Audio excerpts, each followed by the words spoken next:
주셔서 감사합니다. 같이 기도하시겠습니다.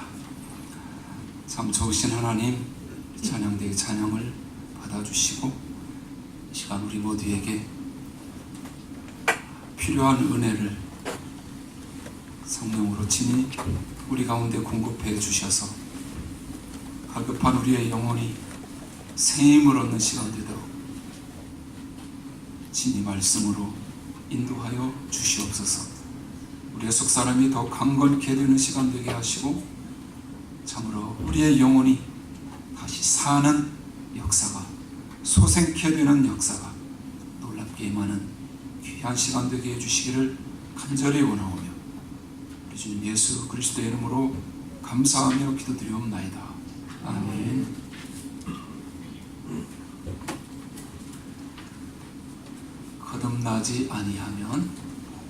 거듭나지 아니하면 제목의 말씀 드리겠습니다. 요즘 현대인들의 주된 관심사는 다름 아닌 건강과 외모인 것 같습니다. 그렇다 보니 자신의 건강을 열심히 챙기고 외모에 신경을 많이 씁니다. 물론 필요한 일입니다.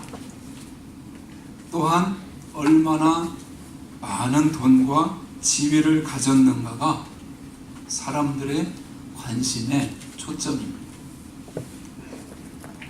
하지만 정작 중요한 우리의 내면 세계, 자신 안에 있는 영혼에 대해서는 관심을 별로 가져본 적이 없는 사람들이 안타깝게도 교회 안에 얼마나 많은지 모릅니다.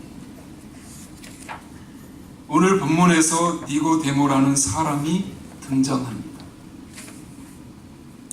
그는 오늘날 우리 사회로 말하면 부족한 게 전혀 없는 사람이었습니다. 모든 것을 다 소유한 부자로서 명성과 학식이 대단하였습니다. 그러다 보니 모든 사람에게 존경받는 훌륭한 지도자였습니다. 그런 사람이 뭐가 부족했을까요? 하지만 성경은 놀랍게도 그가 자신 안에 있는 영혼에 관심을 가졌다고 말씀합니다. 그는 모든 것을 소유했음에도 불구하고 자기의 내면 세계, 자신의 영혼에 대해서는 자신이 없었습니다. 특별히 자신이 죽음 이후에 하나님 나라에 들어갈 수 있을 거라는 자신이 없었습니다. 그래서 그 잘난 니고데모가 예수님을 찾아온 것입니다. 그는 예수님께 찾아와 이렇게 말합니다. 2절에 나오죠. 랍비여, 우리말로 하면 선생님이라는 말입니다. 제가 보기에 당신은 하나님이 보내신 선생님이 분명히 맞습니다. 왜냐하면 당신이 행하는 그 일과 표적을 아무도 행한 적이 없기 때문이라고 그렇게 말을 합니다. 그러자 예수님은 단도직입적으로 이렇게 말씀하십니다. 우리 3절 말씀 같이 읽겠습니다. 예수께서 대답하여 가라사대 진실로 진실로 내게 이르노니 사람이 거듭나지 아니하면 하나님 나라를 볼 수 없느니라.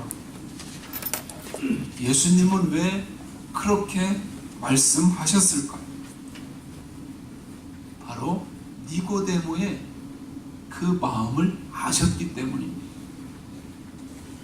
그래서 단도직입적으로 그의 마음에 있는 고민에 대해서 말씀을 하셨습니다. 이 본문에서 우리는 우리의 삶을 송두리째 바꾸는 이 거듭남, 너무도 중요한 성경의 진리이고 우리가 반드시 경험해야 하는 중요한 이 진리에 대한 세 가지 이야기를 함께 살펴보기 원합니다. 첫 번째는 거듭남이란 무엇인가? 거듭남의 정의입니다. 두 번째는 왜 거듭나야 하는가? 거듭남의 이유입니다.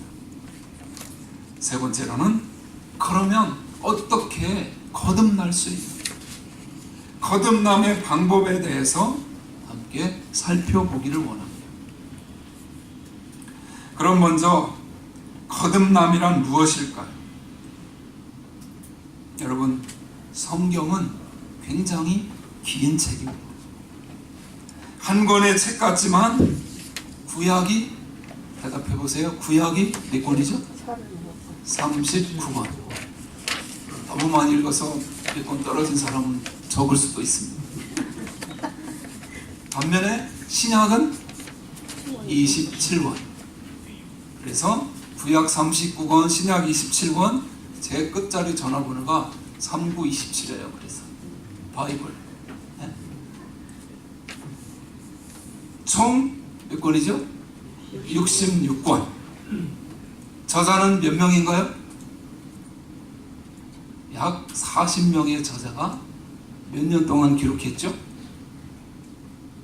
거의 1500년, 1600년. 그 정도의 긴 시간을 통해서 이 성경이 기록이 되었습니다. 아주 복잡한 책이죠. 그렇지만 이 성경의 진리를 한 문장에 한 자어로 요약할 수 있습니다. 그것은 일생 이사, 이생 일사입니다. 풀이하면 한 번 태어나면 두 번 죽고, 두 번 태어나면 한 번 죽는다는 그러한 말입니다. 그런데 우리가 일반적으로 아는 것은 일생일사입니다. 사람은 한 번 태어나 한 번 죽는다는 것입니다. 그러나 성경은 두 번의 탄생과 두 번의 죽음이 있다고 말씀합니다. 우리는 보통 한 번 죽는 것은 알고 있지만 성경은 죽음 이후에 놀라운 세계가 있고 또 한 번의 죽음이 우리 앞에 놓여 있다고 말씀합니다. 나눠드린 페이퍼 성경 히브리서 9장 27절, 히브리서 9장 27절 같이 읽습니다. 한 번 죽는 것은 사람에게 정하신 것이요 그 후에는 심판이 있으리니. 여러분, 결코 속지 마십시오. 죽으면 끝이 아닙니다. 죽음 이후에 아무것도 없다는 것은 거짓말입니다. 주님은 죽음 이후에 엄청난 세계가 있음을 우리에게 말씀해 주셨고, 우리는 그 엄청난 세계를 기다리고 있는 자들이라고.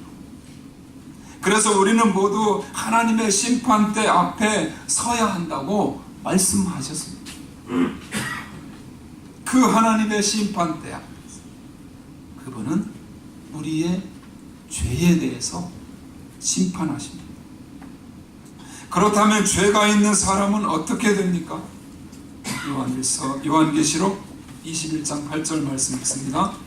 그러나 두려워하는 자들과 믿지 아니하는 자들과 흉악한 자들과 살인자들과 행음자들과 술객들과 우상 숭배자들과 모든 거짓말하는 자들은 불과 유황으로 타는 못에 참여하리니 이것이 둘째 사망이라.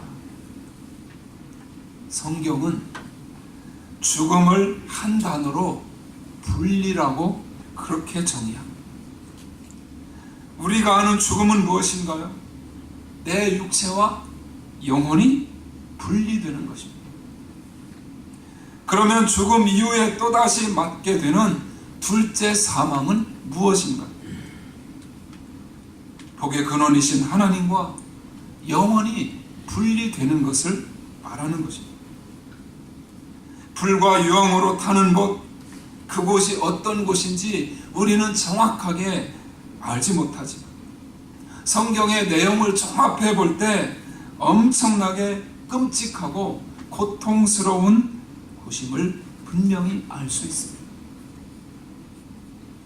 예수님은 두 사람의 이야기를 통해서 그곳이 우리에게 얼마나 고통스러운 곳인지 보여주면서 말씀하고 있습니다. 여러분이 잘 아시는 부자와 나사로 이야기. 부자와 그 부자의 집 앞에 나사로라는 거지가 있었습니다. 부자 자체가 나쁜 것은 아니지만 이 부자는 자기 집 앞에 사는 거지 나사로에 대해서 조금의 동정심도 갖지 않았습니다. 오히려 그를 무시하고 핍박했습니다. 날마다 잔치를 열면서도 이 나사로에게는 국물도 없었습니다.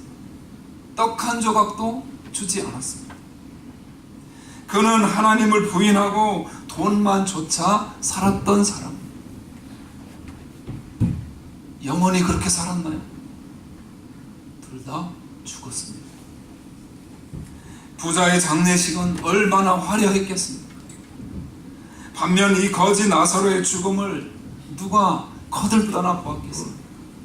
슬퍼나 했겠습니까? 그런데 죽음 후에 그들의 처지가 완전히 뒤바뀌어 버렸습니다. 부자의 대문 앞에서 구걸하던 이 거지 나사로는 놀랍게도 천국에 갔습니다. 그리고는 아버지 아브라함의 품에 안겨 놀라운 축복을 누리지만 부자는 지옥에서 극심한 고통을 당했어요. 부자는 아브라함에게 이렇게 요청합니다. 제발 저 거지 나사로를 보내서 손가락에 물 한 방울만 적셔서 내 혀를 좀 시원하게 해주십시오. 물 한 컵도 아닙니다. 한 방울만이라도.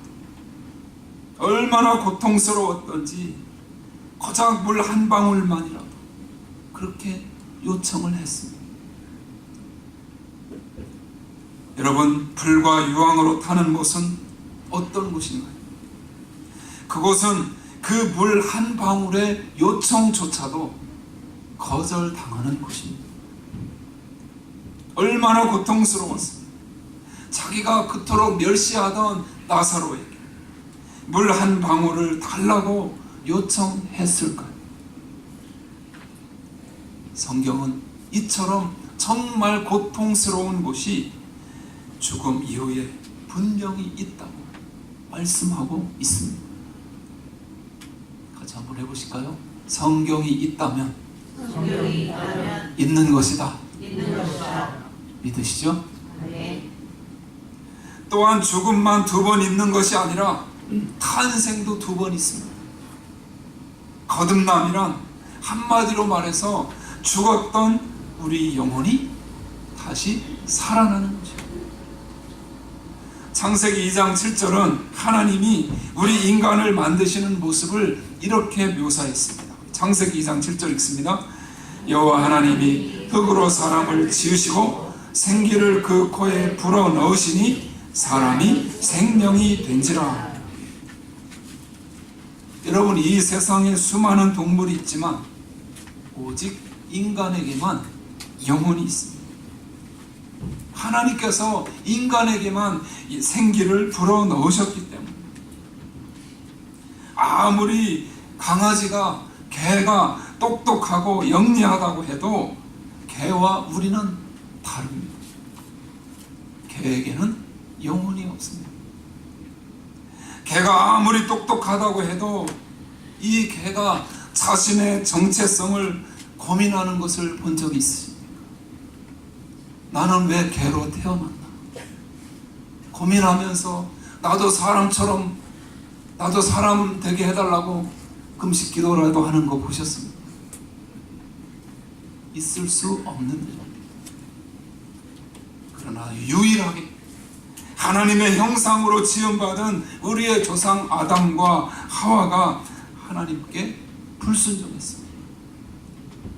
그들은 먹지 말라고 한 선악과를 따먹었고, 그 결과 하나님의 생기, 즉 우리 안에 있는 영혼이 죽어버렸습니다. 그 영혼이 죽음으로 말미암아 우리의 육체에도 죽음이 찾아온 것입니다. 중요한 것은 우리 영혼이 죽었다는 사실입니다. 그래서 예수님은 하나님 나라에 들어가기 위해서는 죽었던 우리의 영혼이 살아나야 한다고 말씀하시는 것입니다. 그런 면에서 니고데모는 진리를 추구하던 사람이었습니다. 그래서 예수님을 찾아왔습니다. 그러자 예수님이 대답하셨습니다. 사람이 거듭나지 않고는 하나님 나라에 들어갈 수 없느니라. 예수님은 이 말을 비유로 하신 것인데, 니고데모는 이 말을 진짜로 알아들었습니다. 그래서 이렇게 질문하죠. 제가 이렇게 늙었는데 어떻게 어머니 뱃속에 다시 들어갔다가 나올 수 있겠습니까? 그는 이 말씀을 문자적으로 그대로 알아들었던 것입니다. 그래서 예수님이 다시 설명을 해주죠. 5절 말씀 같이 읽으시죠. 예수께서 대답하시되 진실로 진실로 내게 이르노니 사람이 물과 성령으로 나지 아니하면 하나님 나라에 들어갈 수 없느니라. 우리 안에 있던 죽었던 영혼이 어떻게 살아날 수 있습니까? 예수님은 물과 성령으로 거듭날 수 있다고 말씀하십니다. 여기서 물은 결국 성령을 뜻합니다. 요한복음은 이 성령을 물로 많이 표현했습니다. 비유했습니다. 그렇다면 우리 안에 죽었던 영혼은 무엇으로 살 수 있습니까? 거룩하신 하나님의 영으로, 성령으로만 우리의 영혼이 살 수 있는 줄 믿습니다. 그런데 니고데모가 이 말을 여전히 못 알아듣습니다. 그러자 예수님께서 다시 이렇게 설명하십니다. 6절 말씀 읽습니다. 육으로 난 것은 육이요 성령으로 난 것은 영이니. 예수님은 지금 이렇게 말씀하시는 것입니다. 니고데모야, 내가 어떻게 이 땅에 태어났니? 내 몸이 어떻게 이 땅에 존재했지? 바로 너희 어머니가 너를 낳았기 때문이다. 내 어머니가 너를 낳았던 것처럼 내 영혼도 2번 태어나야 한다. 바로 성령이 죽었던 내 영혼을 살리게 해야 하는 것이다. 그렇게 말씀하시는 것입니다. 두 번째로 거듭남이란 무엇인가요? 거듭남은 죽었던 우리의 영혼이 성령으로 다시 살아나는 것입니다. 그러면 우리의 영이 왜 다시 살아나야 합니까?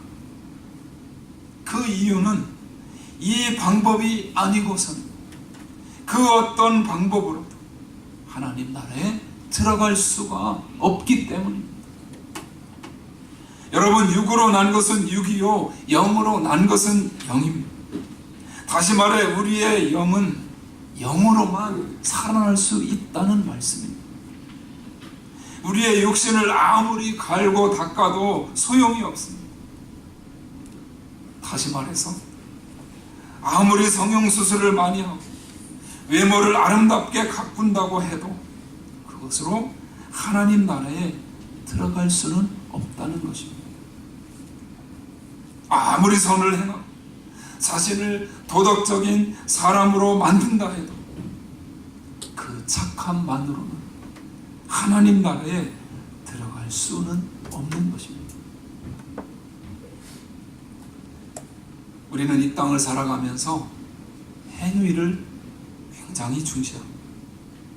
그 이유는 이 땅에 있는 세상의 법이 행위를 심판하기 때문에 이 세상의 어떤 법이 마음의 생각을 알고 벌을 줍니까? 그런 법은 없습니다. 그러나 하나님은 우리의 생각을 모두 감찰하시는 분이십니다. 다 들여다보십니다. 그래서 예수님은 이렇게 말씀하셨습니다. 너희는 반드시 불륜을 저질러야 간음했다고 말하지만 나는 다른 이성을 보고 음욕을 품는 자마다 이미 간음했다고 말한다. 세상에서는 너희가 누군가를 죽여야만 살인했다고 말한다. 그러나 나는 너희가 마음속으로 누군가를 죽이고 싶은 마음만 가져도 이미 살인했다고 말한다. 우리의 육으로는 영을 어떻게 할 수 없습니다. 6절 말씀대로 육은 그저 육일 뿐입니다. 여러분, 왜 우리는 죄를 짓습니까? 많은 사람이 죄를 짓기 때문에 죄인이라고 그렇게 생각합니다. 그러나 성경은 반대로 말합니다. 우리가 죄를 짓는 것은 어떤 환경 때문이 아닙니다. 어떤 사람 때문도 아닙니다. 바로 우리 육신이 타락한 죄인이기 때문에 죄를 짓는 것입니다. 인류 역사상 가장 돌을 많이 닦았던 한 사람이 이 사실을 깨달았습니다. 바로 석가모니입니다. 어느 날 제자들이 찾아와서 묻습니다. 스승님, 도대체 인간이 무엇입니까? 그러자 석가모니는 뭐라고 대답한 줄 아십니까? 인간은, 죄송한 표현인데 해야 돼요, 제가. 석가모니가 한 말 옮겨야 되니까. 인간은 똥이 들어있는 가죽 부대다. 너무나 직설적인 표현 아닙니까? 자기가 돌을 닦아보니 인간 내면에는 선한 것이 하나도 없다라는 것입니다. 뭐만 있어요? 똥밖에 들은 것이 없다는 것입니다. 여러분의 내면을 한번 정직하게 들여다보십시오. 선행으로 포장해도 소용없고, 고행을 해도 소용없습니다. 종교 생활을 해도 소용이 없습니다. 육신은 육신일 뿐입니다. 우리의 영은 성령으로만 살아날 수 있는 줄 믿습니다. 그런 의미에서 우리가 거듭나야 하는 이유가 무엇입니까? 육신으로 난 것은 육신일 뿐이기 때문에 영으로 거듭나야만, 영으로 다시 태어나야만 한다는 거죠. 그렇지 않으면 그 어느 누구도 하나님 나라에 들어갈 수 없다고 성경은 분명하게 말씀하고 있기 때문입니다. 세 번째로, 우리는 어떻게 거듭날 수 있습니까? 어떻게 두 번 태어날 수 있습니까? 거듭남을 이야기하시는 예수님을 니고데모가 어리둥절하게 쳐다봅니다. 그러자 예수님이 그 마음을 아시고 이렇게 대답하십니다. 7절 8절 말씀 같이 읽습니다. 내가 내게 거듭나야 하겠다 하는 말을 기이 여기지 말라. 바람이 임의로 불매 내가 그 소리를 들어도 어디로 가는지 알지 못하나니 성령으로 난 사람은 다 이러하니라. 아멘. 여러분, 우리 눈에 바람이 보이지 않습니다. 그러나 누가 바람이 없다고, 보이지 않는다고, 보이지 않으니까 바람이 없다고 그렇게 말할 수 있습니다. 성령으로 태어난 사람은 다 이와 같다고 말씀하십니다. 내 안에 영이 살아나는 그 순간, 어떤 사람은 마음이 뜨거웠다고 합니다. 어떤 사람은 눈물이 펑펑 흘렀다고도 말합니다. 그러나 그것은 맞다 틀리다 말할 수 없습니다. 사람마다 다 다릅니다. 실제로 보거나 손으로 만질 수가 없습니다. 그러나 영이 다시 태어나는 것을 본인은 확실하게 합니다. 눈에 보이지 않지만 바람을 알 수 있듯이 말입니다. 여전히 이 니고데모가 고개를 갸우뚱합니다. 그러자 예수님은 성령으로 태어나야 한다고 말씀하십니다. 계속 감을 못 잡는 이 니고데모에게 예수님은 아주 쉬운 예를 하나 들어주십니다. 14절 15절 말씀 같이 읽습니다. 모세가 광야에서 뱀을 든 것 같이 인자도 들려야 하리니 이는 저를 믿는 자마다 영생을 얻게 하려 하심이니라. 아멘. 이것은 부인할 수 없는 역사적 사건입니다. 우리가 알듯이 이스라엘 백성들이 출애굽합니다. 지도자 모세와 함께 가나안 땅을 향해 갑니다. 그리고 40년 동안 광야에서 방황을 합니다. 하나님이 만나와 메추라기를 필요할 때마다 공급해 주시고 낮에는 구름 기둥으로 밤에는 불 기둥으로 인도하셨는데도 불구하고 광야 생활이 너무 힘들다. 하나님을 원망합니다. 왜 우리를 애굽에서 살도록 그냥 내버려 주지 않고 광야로 이끌어내서 이 고생을 시키냐? 오히려 불평합니다. 이에 하나님이 진노하시고 불뱀을 보냅니다.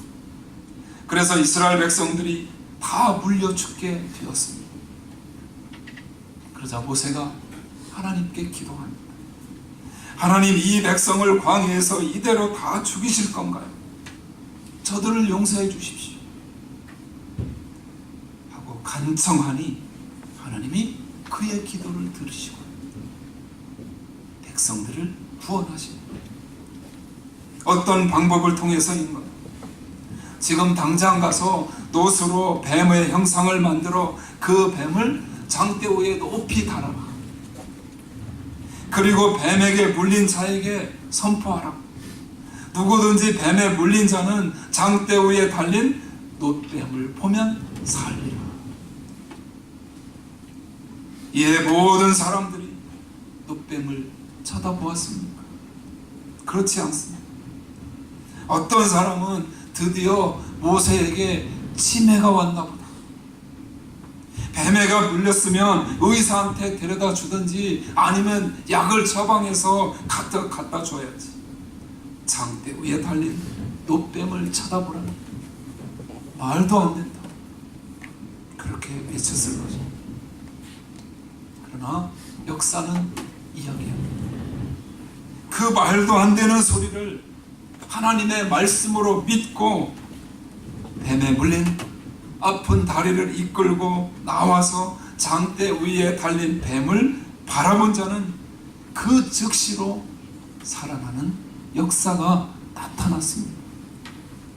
예수님이 지금 그 말씀을 하신 것입니다. 여러분, 어떻게 죽었던 우리의 영이 살아날 수 있습니까? 내 노력으로 되는 일입니까? 도저히 내 노력으로 되는 일이 아닙니다. 그래서 이 땅을 창조하신 하나님이 친히 인간의 몸을 입고 이 땅에 오셨습니다. 그리고 십자가에 의해서 돌아가시면서 한마디 말씀을 남기시지 않았습니다. 십자가상의 7원 중에 하나, 테텔레스타이. 여러 번 들으셨죠? 다 이루었다. 하나님이신 그분이 직접 오셔서 우리의 죄값을 다 갚아주신 것입니다.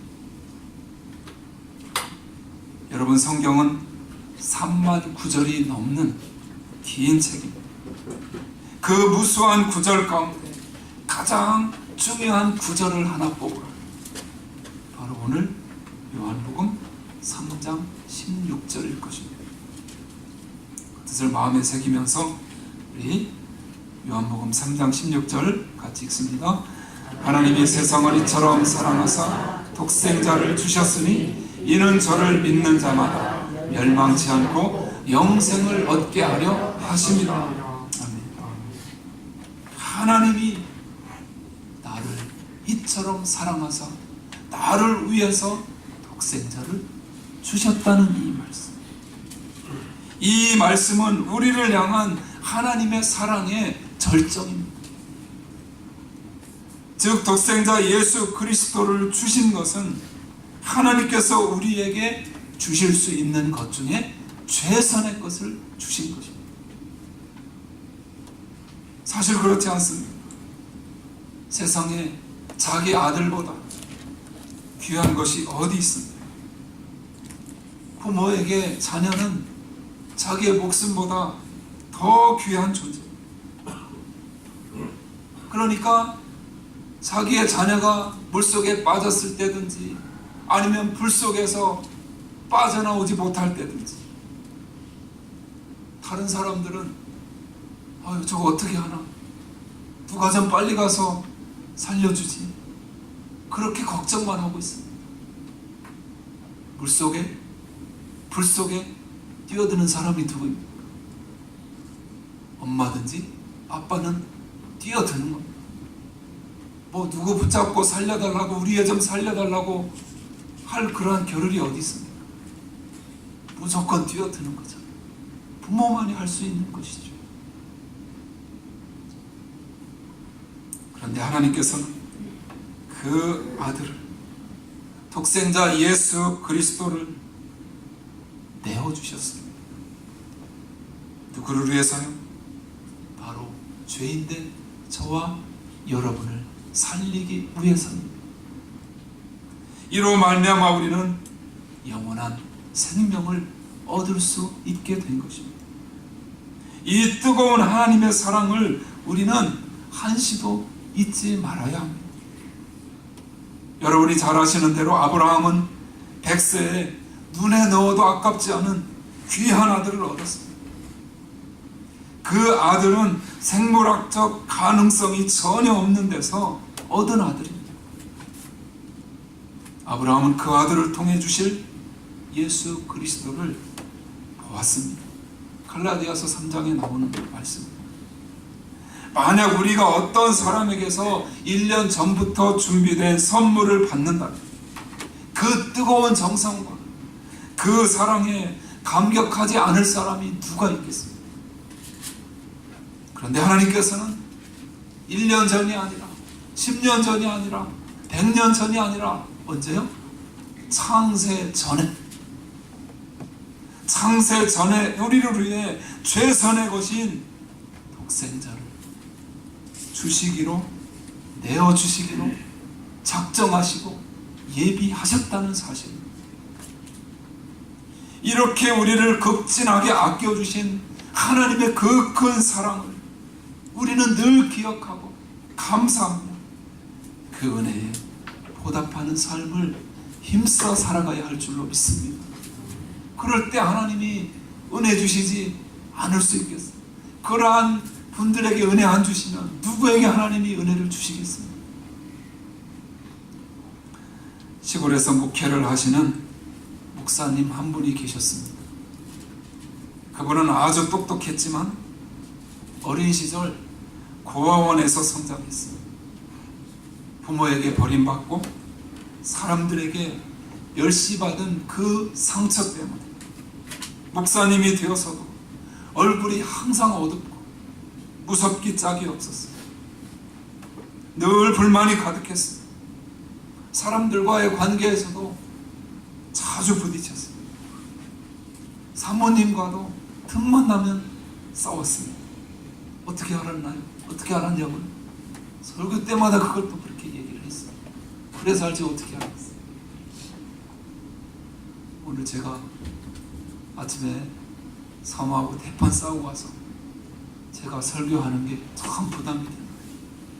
여러분이 설교를 더 잘 들어주셔야 제가 설교할 수 있지. 여러분이 딴짓하고 딴 생각하고 있으면 제가 설교를 할 수가 없습니다. 저를 긍휼히 여겨주십시오. 이렇게 말을 하니까 알지 어떻게 알겠어요?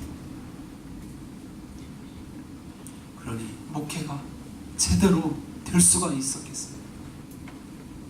그러던 어느 날 새벽 기도를 하는데 문득 어릴 때부터 암송하고 있던 이 요한복음 3장 16절 말씀이 자꾸만 마음에 다가온 것입니다. 지금까지 자기와는 아무런 상관이 없는 그런 말씀이었습니다. 그날 그는 놀라운 사실 하나를 깨달았습니다. 그 말씀에 자기 이름이 들어가 있는 것처럼 자꾸만 느껴지는 것이었어요. 하나님이 나를 이처럼 사랑하사 독생자를 주셨어요.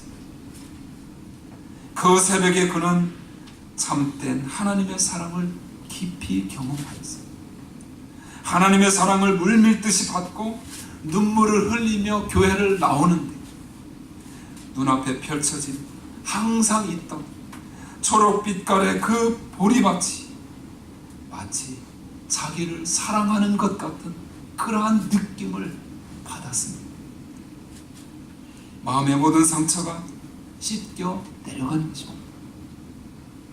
그 목사님의 모습이 완전히 달라졌습니다.